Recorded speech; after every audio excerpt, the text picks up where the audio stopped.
बहुत से लोग स्टेरिलाइजेशन को, डिसइंफेक्शन को, क्लीनिंग को, सारे टर्म्स को मिक्स कर लेते हैं। वो समझते हैं कि ये सारी की सारी टर्मिनोलॉजीज बिल्कुल सेम है, एक ही चीज़ है, लेकिन ऐसा नहीं है। आपको पता है कि एक बैक्टीरियल पैथोजन क्या होता है? कुछ ऐसी चीज़ें होती हैं जो सिर्फ रिमूव कर देती हैं बैक्टीरिया को सरफेस से। कुछ ऐसी चीज़ें होती हैं, प्रोसेसेस होते हैं जो कि बैक्टीरिया को किल कर देते हैं। कुछ ऐसे प्रोसेसेस होते हैं कि बैक्टीरियाज को तो किल कर लेते हैं, लेकिन उसके जो स्पोर्स होते हैं, एंडोस्पोर्स, रेजिस्टेंट स्ट्रक्चर्स होते हैं बैक्टीरिया के, उनको किल नहीं करते, तो वो रह जाते हैं। वो एंडोस्पोर वापस फेवरेबल कंडीशन में एक बैक्टीरियल सेल में कन्वर्ट हो जाते हैं आपके पास। तो सबसे बेस्ट मेथड जो है आपके पास, जिससे पैथोजन के इवन स्पोर्स भी किल हो जाते हैं, उसे स्टेरिलाइजेशन कहते हैं, जिसमें जितने बैक्टीरियल की या पैथोजन की लाइफ फॉर्म्स होती हैं, चाहे वो बैक्टीरिया है, चाहे वो उसके एंडोस्पोर्स है, कोई वायरस है, जो भी है, उसके सारे लाइफ फॉर्म्स जो है ना, तो वो सब के सब आपके पास किल हो जाते हैं स्टेरिलाइजेशन के प्रोसेस में। ठीक है। अब आप पहले ये चीज समझ ले कि इंडोस्पोर क्या है, क्योंकि अगर आप स्टेरिलाइजेशन का प्रोसेस समझेंगे तो उससे पहले you need to know about endospores. मैंने क्लास में भी बताया था, अभी दोबारा भी बता देती हूँ कि कुछ बैक्टीरियाज, हर एक बैक्टीरिया नहीं, लेकिन कुछ बैक्टीरियाज ऐसे हैं कि जिनमें एक इंडोस्पोर लाइक स्ट्रक्चर बनता है। उनके अंदर ये स्ट्रक्चर मौजूद होते हैं कि जब भी हालात खराब होते हैं, नागवार होते हैं, अनफेवरेबल कंडीशंस होती हैं, तो उनके जो इनसाइड जो स्ट्रक्चर होता है वो एंडोस्पोर होता है, उसमें उनका जेनेटिक मटेरियल इनक्लोज हो जाते हैं। बाकी बैक्टीरियल सेल तो डिस्ट्रॉय हो जाते हैं, लेकिन उसका एंडोस्पोर वो कांटेक्ट इंटैक्ट रहता है। तो जब वापस हालात ठीक हो जाते हैं, वही स्पोर जो है तो ओपन हो जाता है और नए बैक्टीरियल सेल्स में डेवलप हो जाता है। तो बहुत से प्रोसेसेस और चीज़ें ऐसी हैं कि जिनके ज़रिए आपके पास बैक्टीरियाज तो किल हो जाते, लेकिन आपके पास एंडोस्पोर्स किल नहीं होते। लेकिन स्टेरिलाइजेशन के ज़रिए कुछ मेथड्स ऐसे हैं स्टेरिलाइजेशन के सारे बैक्टीरियल लाइफ फॉर्म्स आपके पास डिस्ट्रॉय हो जाएंगे। ठीक है। अब यहाँ पे मैंने क्या लिखा है? मैंने यहीं पे यही लिखा है कि स्टेरिलाइजेशन प्रोसेस के ज़रिए आपके पास रुकैया, मैं एंड में आपका क्वेश्चन लेती हूँ, या चले पूछ ले। मैं आपको अनम्यूट कर देती हूँ।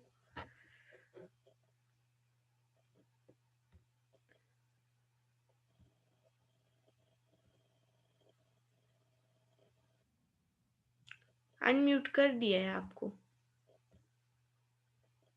रुकैया पूछो क्वेश्चन।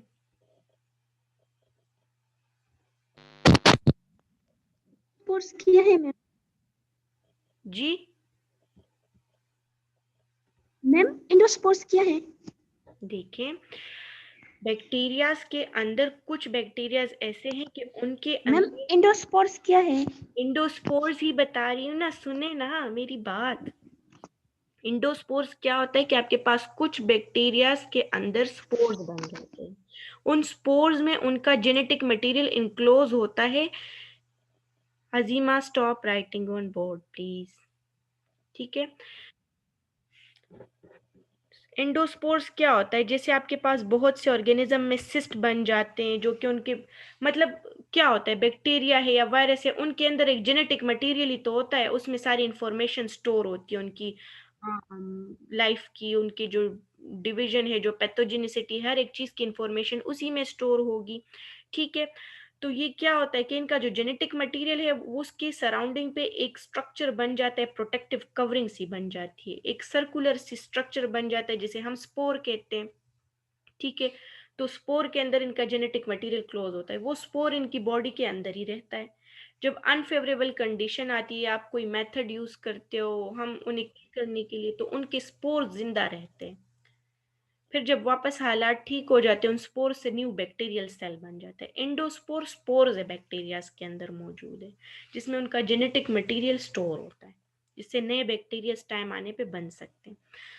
अच्छा, इसके बाद अब डिसइंफेक्शन क्या है? डिसइंफेक्शन में आपके पास जो है तो एक ऐसा प्रोसेस है जिसके जरिए हम माइक्रोब्स और पैथोजन को तो रिमूव कर लेते हैं। स्टेरिलाइजेशन में क्या होता है, जितनी लाइफ फॉर्म्स है बैक्टीरिया सारी डिस्ट्रॉय होंगी, चाहे वो इंडोस्पोर हो या कोई भी हो। लेकिन डिसइंफेक्शन में डिस्ट्रॉय होंगे बैक्टीरियल लाइफ फॉर्म्स, बट आपके पास, कल से मैं तुम्हें होस्ट बनाऊंगी रुकैया, बार बार लोग आते हैं और जाते हैं। और इससे बड़ी डिस्टरबेंस होती है क्लास में। अच्छा, तो मैं क्या कह रही थी कि डिसइंफेक्शन में क्या होता है कि आपके पास सारे के सारे पैथोजेनिक माइक्रोब्स, उनके लाइफ फॉर्म्स डिस्ट्रॉय हो जाते, लेकिन इंडोस्पोर्स डिस्ट्रॉय नहीं होते। ठीक है। उसके अलावा ये इनएनिमेट ऑब्जेक्ट्स पे डिसइंफेक्शन का प्रोसेस किया जाता है, मतलब ऐसी चीज़ें जो जिंदा ना हो।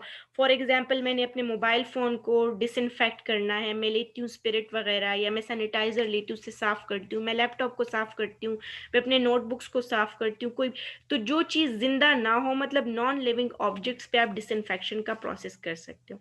अब क्लीनिंग क्या है? क्लीनिंग तो का यही मतलब है कि कोई भी आपके सामने धूल मट्टी कोई भी चीज़ किसी सरफेस पे है, उसे आप साफ कर लो, कपड़ा ले लो या पानी से या सर्फ वगैरह से साफ कर लो, तो वो आपके पास क्लीनिंग है। लेकिन उससे आपके पास पैथोजेंस माइक्रोब्स की किलिंग नहीं होती, वो सिर्फ सफाई होती है। जैसे आप घर की क्लीनिंग करते हो, सर्फ लेते हो, पानी लेते हो, तो वो डिटर्जेंट्स वगैरह से क्लीनिंग हो जाती है, लेकिन डिसइंफेक्शन नहीं होती, ना ही स्टेरिलाइजेशन होती है। अब डीकॉन्टिमिनेशन क्या है? डीकॉन्टिमिनेशन ऐसा है कि जब आप सिर्फ पैथोजेनिक माइक्रोब को कहीं से रिमूव कर देते हो। ठीक है, सिर्फ रिमूव करते हो, उनकी किलिंग इसमें नहीं होती, सिर्फ रिमूवल होती है, तो उसे हम डीकॉन्टिमिनेशन कहते हैं। तो जब आप किसी भी चीज़ से पैथोजन या उसको रिमूव कर, जैसे अभी हम आजकल यूज़ कर रहे हैं सैनिटाइजिंग वाइप्स, या फिर हम यूज़ करते हैं ये जो हैंड सैनिटाइजर्स वगैरह यूज़ करते हैं, इसके वाइप्स भी मिलते हैं, वो आप किसी चीज़ पे फेर लेते हो वो वाइप्स, तो वहाँ से सिर्फ रिमूवल हो जाती है उस चीज़ की। या आप डेटॉल लेते हो, जब किसी को इंजेक्शन वगैरह लगाते हैं, तो उससे पहले क्या करते हैं, वहाँ पे एक कॉटन बड लेते हैं और स्पिरिट से उस जगह को पहले साफ कर देते हैं। डॉक्टर्स क्या करते हैं, वहाँ से रिमूवल कर लेते हैं पैथोजेंस की। तो जब सिर्फ रिमूवल होती है सरफेस से पैथोजन की, तो उसे हम डिकॉन्टिमिनेशन कहते हैं। इसके बाद अब कौन कौन से मेथड्स हैं आपके पास, स्टेरिलाइजेशन किस किस तरीके से होती है? स्टेरिलाइजेशन की आपके पास डिफरेंट मेथड्स है, फिजिकल मेथड्स भी हैं और केमिकल मेथड्स भी हैं। तो अब फिजिकल मेथड्स में आपके पास क्या क्या है, हीट, आग के जरिए, या फिर जो कहते हैं ज्यादातर इन चीजों में जरासीम है, इनको जला दो। जैसे मोस्टली आपके पास ऐसे ऑब्जेक्ट्स होते हैं जो सर्जरी के बाद कॉटन या इस टाइप की चीज़ या ड्रिप्स वगैरह, हम जो चीज़ें समझते हैं कि इसमें जरासीम है, उसको जला देते हैं। उस फुल जलाने के अमल को इंसिनरेशन कहते हैं। तो वो भी होता है। इसके अलावा आप अक्सर चीज़ों को बॉयल करते हो कि इससे बैक्टीरियाज वगैरह ख़त्म हो जाए, इससे पैथोजेंस ख़त्म हो जाए। तो डिफरेंट हीट के लेवल्स हैं, उसके ज़रिए करते, वो हम वन बाय वन सब पढ़ेंगे कि कैसे हीट मेथड्स के ज़रिए आप बैक्टीरियाज को, वायरस को, पैथोजेंस को किल करते हो। इसके अलावा फिजिकल मेथड्स में आपके पास रेडिएशन है, फिल्ट्रेशन मेथड है, उसके अलावा फ्रीजिंग है जो आप चीज़ों को कूल करते हो। केमिकल मेथड्स क्या है, जिसमें आप केमिकल्स का इस्तेमाल करके चीज़ों को पैथोजन से साफ रखते हो। जैसे आजकल हम हैंड सैनिटाइजर्स यूज़ कर रहे हैं, सोप्स वगैरह यूज़ करें, तो इसमें आप गैसेस भी यूज़ करते हो। कुछ ऐसे गैसियस मटेरियल्स हैं जो कि यूज़ होते हैं। अब यहाँ पे सब कुछ इस टेबल में समराइज हुआ है कि स्टेरिलाइजेशन के मेथड्स क्या हैं।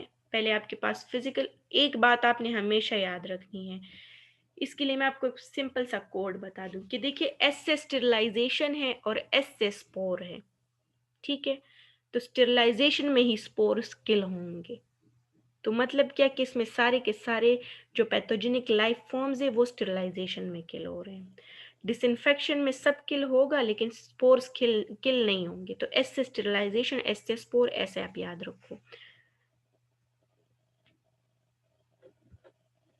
अच्छा, इसके बाद अब हमारे पास फिजिकल मेथड्स है स्टेरिलाइजेशन की, केमिकल मेथड्स है। फिजिकल मेथड्स में हम हीट को यूज करते हैं, वाइब्रेशंस को यूज करते हैं, मतलब radiation vibrations.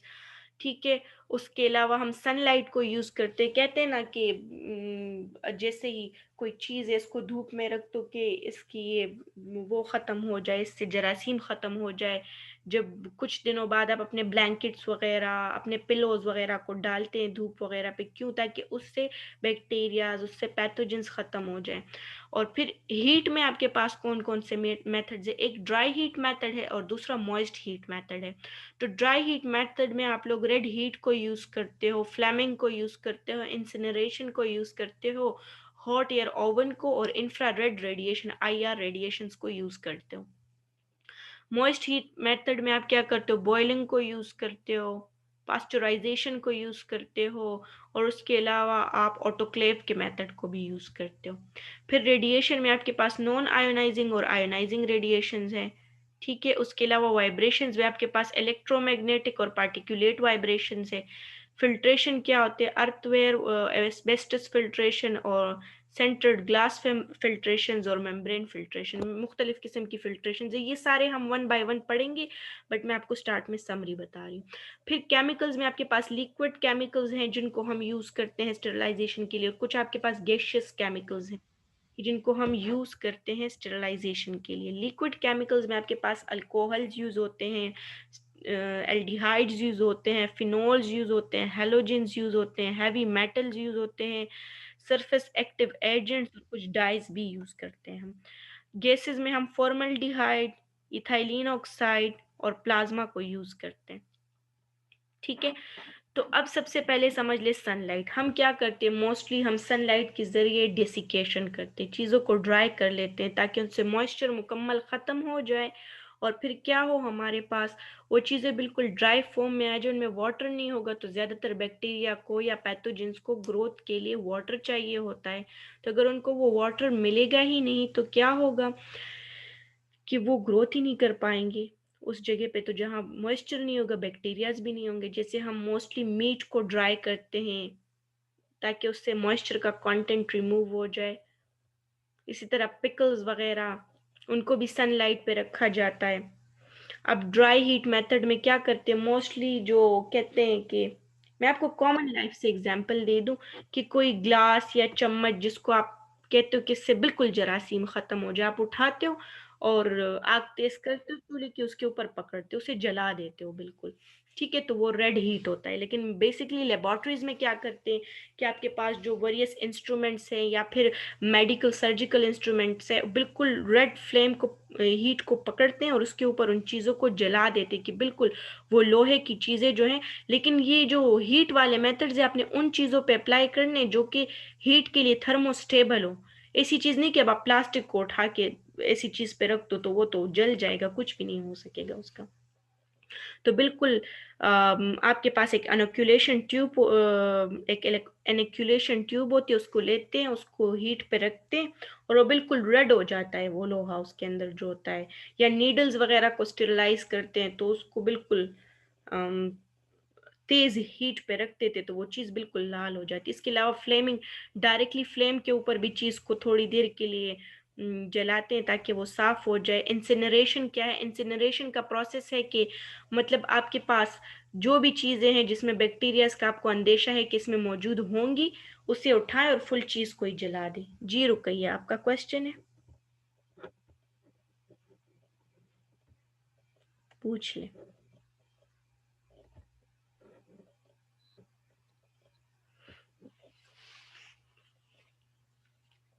Yes Ruqaiya, ask question. Incineration जी। मैम, इंसिनरेशन क्या है? Incineration ma'am. अच्छा, इंसिनरेशन क्या है, ये जलाने का अमल है।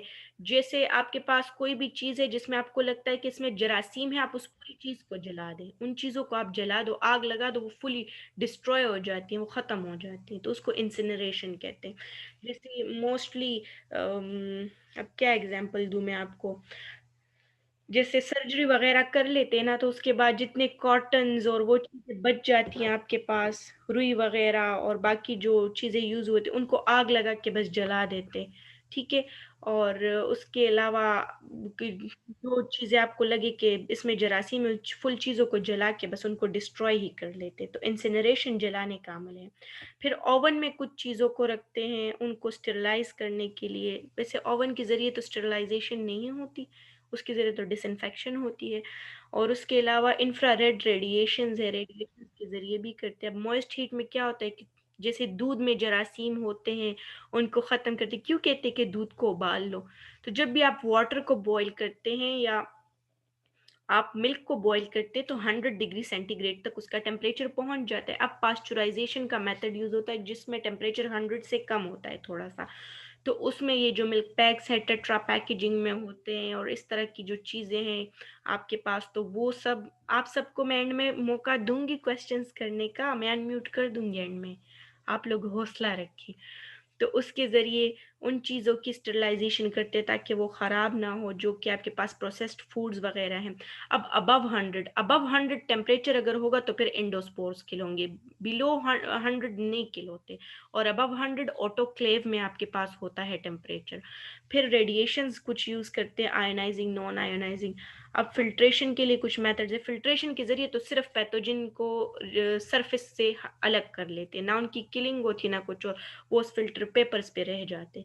फिर केमिकल्स है वेरियस, ये सारे केमिकल्स यूज़ करते, कुछ डिसइंफेक्शंस के लिए, कुछ स्टरलाइजेशंस के लिए।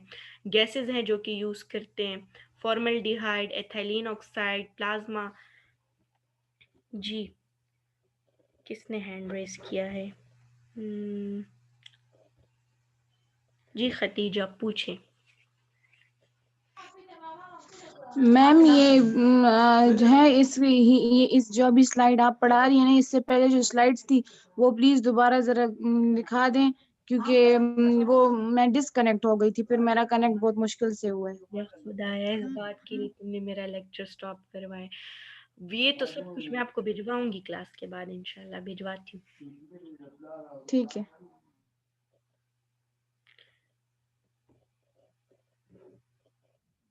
जी रुकैया, पूछो क्या क्वेश्चन है?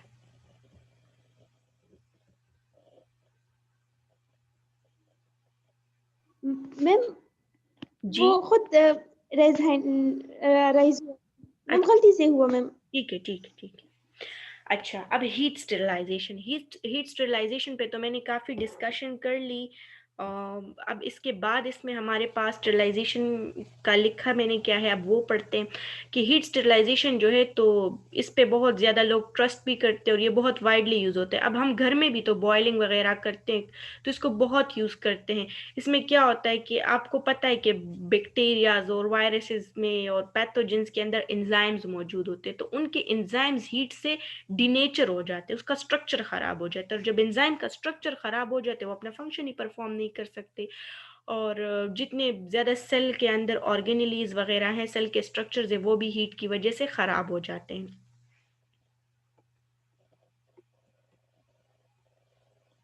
अच्छा, हाइड्रेटेड, मैंने आपको बताया कि हाइड्रेटेड स्टेट में आपके पास जो पैथोजन वगैरह हैं तो वो उसमें ग्रो करते हैं। जब आपके पास डीनेचुरेशन हो जाती है, वाटर कंप्लीटली रिमूव हो जाता है, तो फिर आपके पास बहुत से जो पैथोजन वगैरह हैं वो ग्रोथ ही नहीं कर पाते।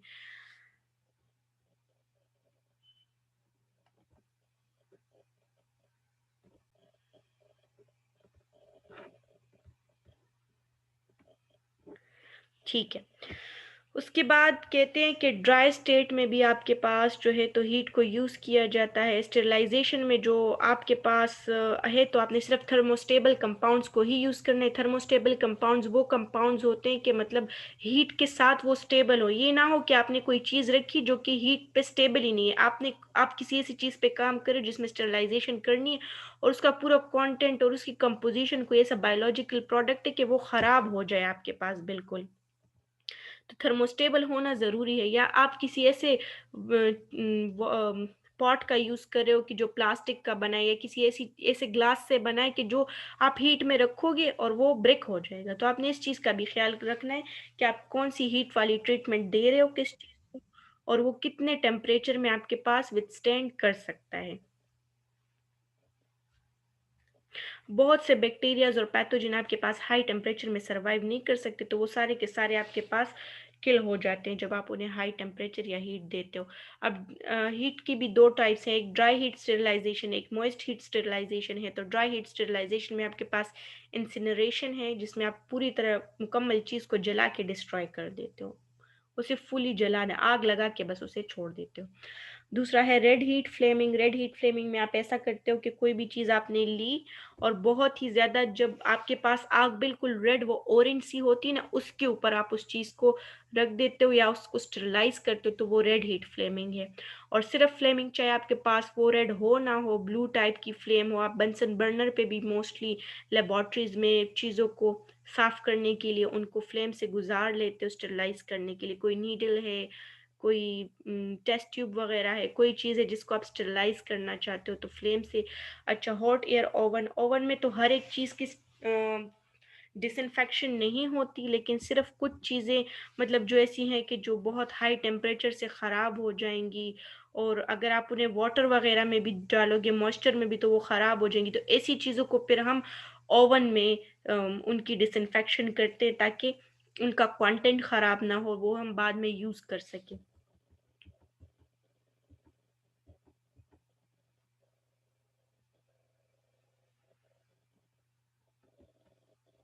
अच्छा, तो इसके अलावा हम हीट जो है तो वो ऐसी चीज़ों की करते हैं जैसे कि ग्लास वेयर्स हैं, मेटल के सर्जिकल इंस्ट्रूमेंट्स हैं, थर्मोस्टेबल लिक्विड्स हों और थर्मोस्टेबल पाउडर्स हों। और ये ड्राई हीट मेथड जो है ना, तो इससे बहुत से आपके पास एंडोटॉक्सिन्स या पायरोजिन्स जो है तो वो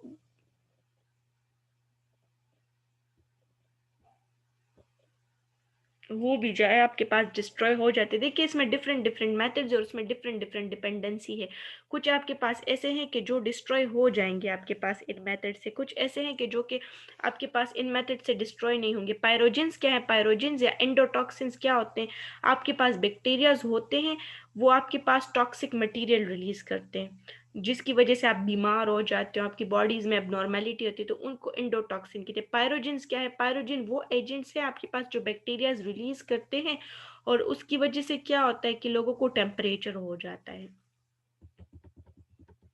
अब आपने ओवन में कैसे किसी चीज, जैसे आपने एक फ्लास्क लिया और उसमें आपका वो चीज़ है जिस पे आप स्टडी कर रहे हो या उसको देखना चाहते हो, तो आप क्या करोगे? उसे एल्यूमिनियम फॉइल वगैरह में कवर करके उस चीज़ को फिर आपने ओवन में रखना है, और उसके बाद वो आप उसे स्टेरलाइज करोगे, टेम्परेचर दोगे 40 डिग्री सेंटीग्रेड तक, और बस फिर वो स्टेरलाइज हो जाएगा।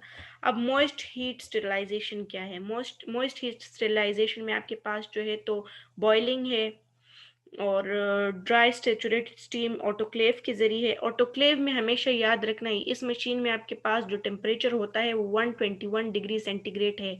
बॉइलिंग से आपके पास स्पोर्स किल नहीं होते, लेकिन ऑटोक्लेविंग से आपके पास स्पोर्स किल हो जाते हैं क्योंकि टेम्परेचर 121 डिग्री सेंटीग्रेड तक होता है। ऑटोक्लेव कैसे काम करता है? बिल्कुल प्रेशर कुकर की तरह का एक इंस्ट्रूमेंट है ऑटोक्लेव। ये आपके पास लेबोरेटरीज में मौजूद होता है। इसमें पहले टेम्परेचर आप थोड़ा सा वाटर ऐड करते हो मॉइस्चर के लिए ताकि वो भाप बन जाए, जैसे आप कुकर में वाटर डालते हो उसी तरह इसमें भी वाटर डालते ताकि मॉइस्चर वेपर्स बन जाए। फिर इसका टेम्परेचर राइज हो जाता है, बहुत स्लोली राइज होता है, 121 डिग्री सेंटीग्रेड पे पहुंच जाते हैं। फिर 121 डिग्री सेंटीग्रेड पे कुछ टाइम के लिए ऑटोक्लेव में टेम्परेचर रहता है, और उसके बाद फिर वो फॉल करना वापस स्टार्ट कर देता है। तो उसी 121 डिग्री सेंटीग्रेड पे आपके पास सारे पैथोजन और इवन इंडोस्पोर्स भी किल हो जाते हैं। इसलिए कहते हैं कि ऑटोक्लेविंग सबसे इफेक्टिव मेथड है स्टेरलाइजेशन का। और उसके अलावा बॉइलिंग के जरिए क्या होता है, पैथोजन वगैरह 100 डिग्री सेंटीग्रेड पे जो किल हो सकते हैं वो किल हो जाते हैं। तो ये आपके पास मॉइस्ट हीट के मेथड से। ये फिर ऑटोक्लेव मशीन है, इसमें इधर से एयर जाती है। ये हमने कोई भी सैंपल रखा है जिसकी हम स्टेरलाइजेशन करना चाहते हैं, तो यहाँ पे इसके डिफरेंट वॉल्स और चैम्बर्स होते हैं। इसमें इस तरह से आपके पास स्टेरलाइजेशन होती है। आप इधर से ओपन करते हो इसको, यहाँ से इस साइड से इसमें अपना सैंपल रखते हो, थोड़ा सा वाटर स्टार्ट में रख देते हैं, और फिर आपके पास चीज़ें जो है तो वो स्टेरलाइज हो जाती है।